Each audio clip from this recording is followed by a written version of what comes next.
Hello everyone.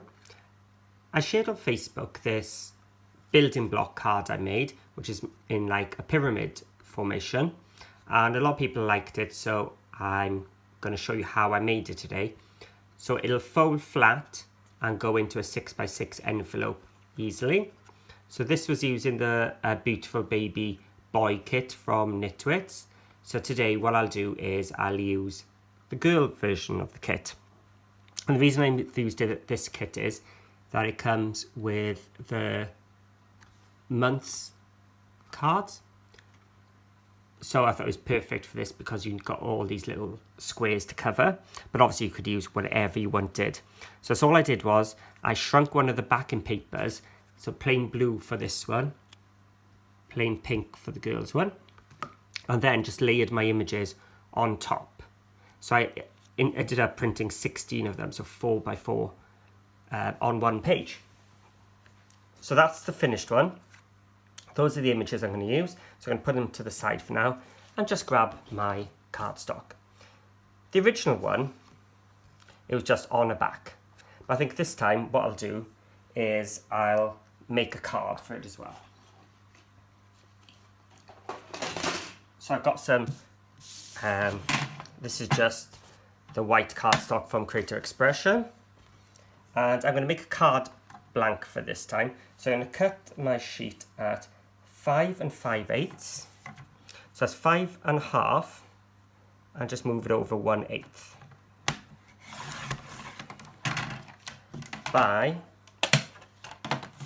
11 1/4.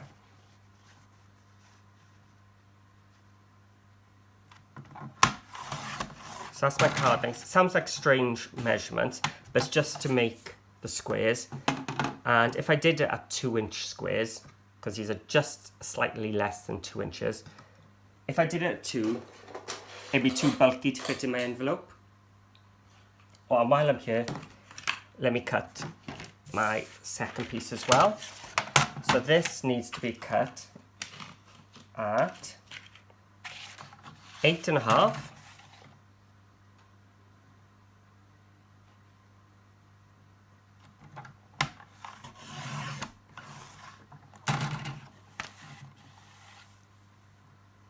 by 5 5/8. So it's the same width as your card blank. So if you're going to put it just onto a square background, you just cut a 5 5/8 by 5 5/8 square. And this one little one left over, I'm just going to cut it at, there's my 2 inches. So I'm just going to go back 1/8. So that's 1 7/8. I'm going to cut this at 6 5/8. There's 6.5 and an extra 1/8 there. So those are the 3 pieces you need.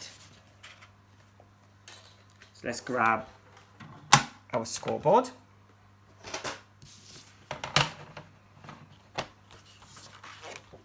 And my score tool. So this is my card base.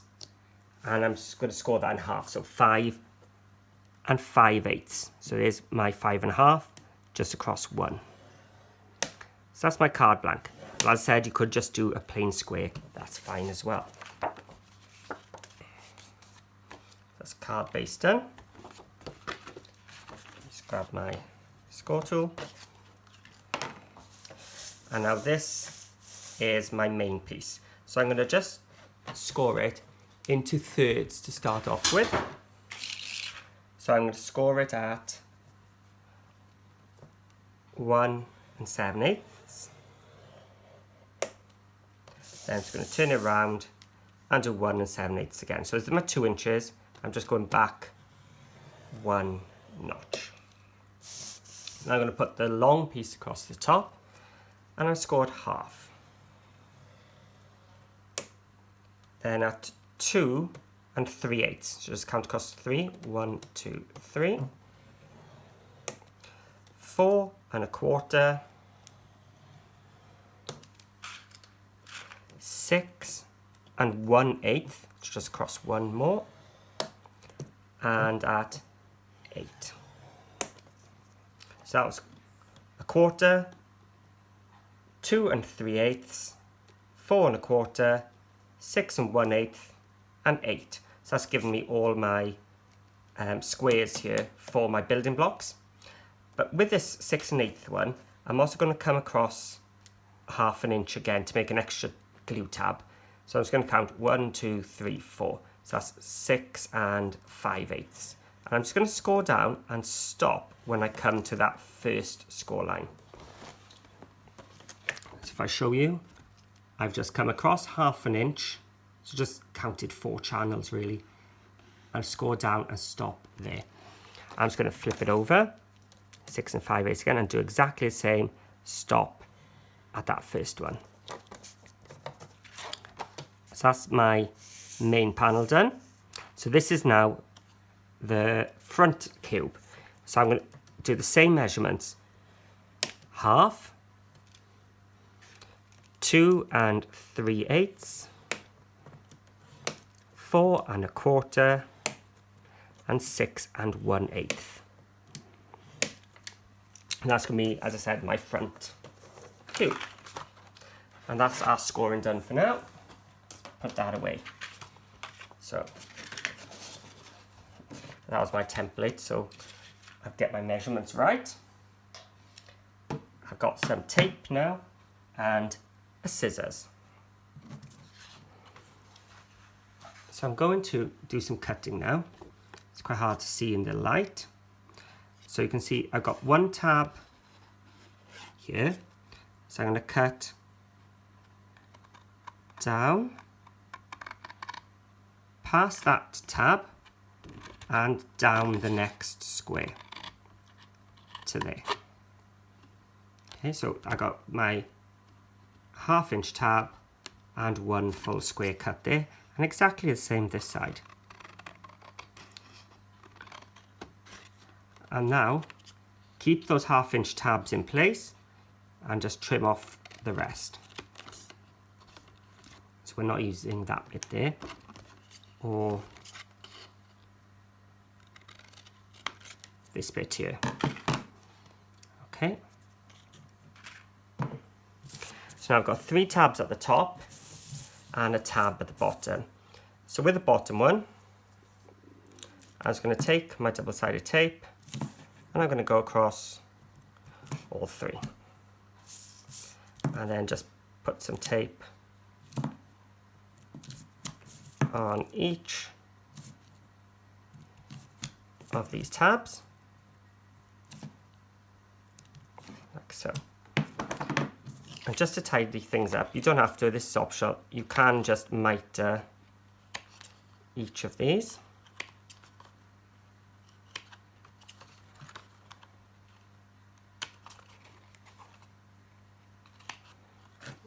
And get rid of those little triangles. And the same on my slim piece here.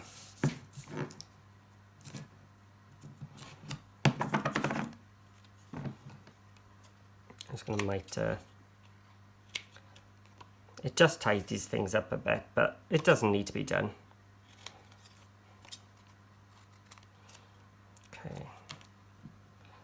Lost one of the little triangles there. And now I'm just going to fold them. So fold it back, fold it back. Now, as you can see, I'm not using my bone folder because I'm not looking for that card folded edge. I'm just looking for a 90-degree one there. So this now, I'm just going to fold back and back. So now that's the top of your outer cubes. This one will go back. That's the top of your top cube. So then all of these will go back. And then we've got our long edge here, which I am just going to burnish down because I want to get that tape nice and secure. And what you'll find is this bottom row of squares, that is the base of your pyramid. This is the front, and this is the front of the top one, because it'll go like so. So let's bring our card base in. So it's up to you now if you want it tent fold or as regular side fold. I'm going to go for regular side fold. Now this first one, I'm just going to take off the tape a little bit there, and I'm just going to stick it across the bottom.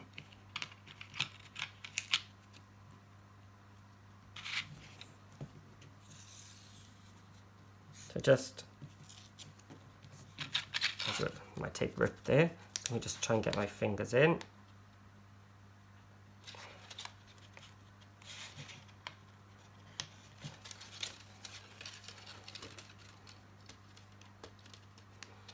Can't get the backing off this last little piece. There we are. So we've stuck down just onto the bottom of our card front. What I'm going to do now is fold so the first score line here just comes down. And what we can do now is take off the tape from all of our tabs. So let me show you once more. So that's with them in line, just coming down one. And now I'm going to fold that back and press it down. Fold this one back, press it down, fold this one back and press it down. And now, without having to measure or score or anything, it's all been lined up for me. And the card will open up like that. So now I'm just going to attach the front one. So I'm going to hold it down. I'm lining this now between my vertical score lines and the base of the card. I can pull it down once and glue again, or what you have got this time is that score line from doing your squares, so you can use either. I just find it easier just to pull it down. And that is now your base card made. So it looks complicated, but as you can see, it was quite easy. So now it's just a case of decorating it. So let's bring in my original. Now remember, this one hasn't got the fold, so you just write on the back, fold it flat. This one will stand up like that. So I've got, again, like I said, I did these, and they are 1 5/8 of an inch square. So let's put the word ones over here. Let's start with number 1. So I've put them in order. Actually, what I'll do, I'll start with number 2, and then I can work out. So number 2 is going to go above those two. So I've just centralized it on that. So now I've got a guide for the height for each side. So let's put number 1. Of course, you could just cover this in long strips, just decorative squares like a patchwork, whatever you wanted really. Or if you're using digikits like this Knitwits, you would just resize one of your backing papers like I did to 1 5/8 of an inch, and then just put lots of different toppers on them and just go to town. So we've got month 1, 2 and 3. Here's number 4. Then number 5 I actually put on the top of the next block. So I'm going to pull my card down and just centralize it there. Then number 6 went on the backing.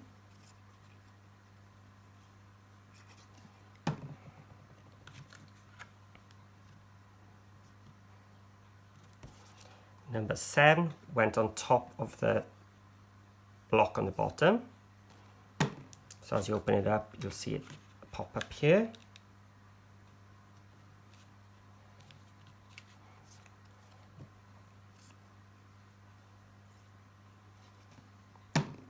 And then I brought number 8 down to the front one. And you'll see why later.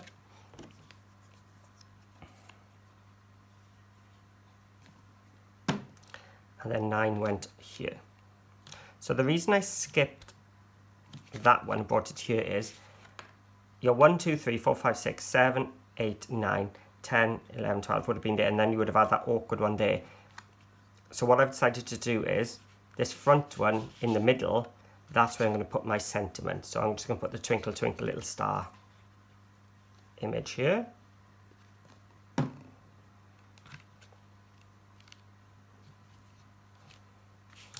And then it just sort of finished the numbers nicely along the bottom. But you know, the arrangement is totally up to you. 10, 11, and 12.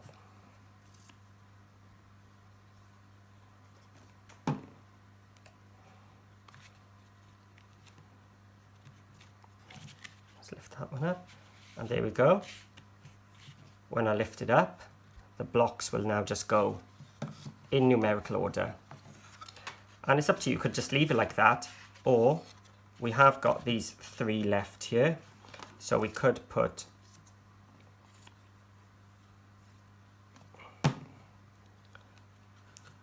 one here, because you will probably look at it from the side. So I've put one of the 2 spaces, that's why I did 16 of them, so that I could use a couple just to hide those glue tabs there. Now if I had some backing paper left, I might have done them there as well, but I don't find they're quite as obvious down the bottom as this one, because you would notice it here. Because you've got a decorative piece here, you would notice that white space there, whereas here you don't really notice it as much. Same here, you've got that row of 3 there. And then I'm just going to put my 16th one